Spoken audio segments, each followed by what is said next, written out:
E poi ti devo dire un'altra cosa, Luca, perché questa non te l'ho detta. Un'altra cosa del presidente, che lui adesso non è più come prima. Tanti anni fa, secondo me, quando stavi tu qua, lui faceva, devi solo annunciare, parlava solo normalmente, poi non e nient'altro.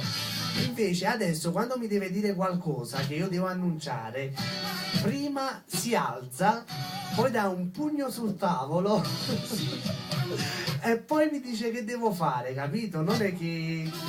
Eppure hai ragione, può darsi che la vecchiaia man mano,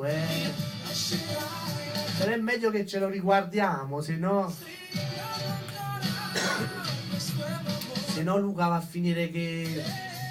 Come facciamo senza il presidente? Qua senza il presidente in radio non si può stare, penso anche tu non potevi stare senza il tuo presidente. A me il presidente è una cosa unica, rappresenta la radio, perché se non c'è lui la radio non è radio, Luca.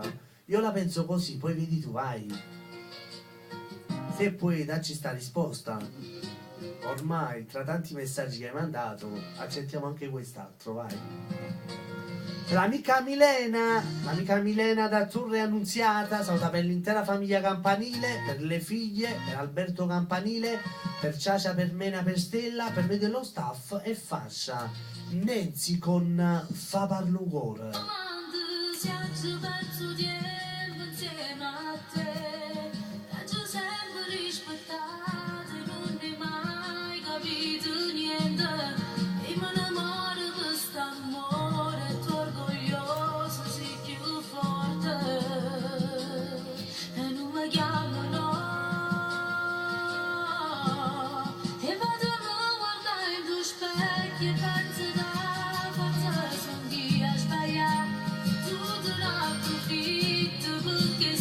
Salutiamo per chi mi squilla, per l'amico Antoine su questa canzone.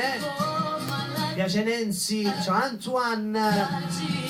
Fa parlo cuore, ciao Milena.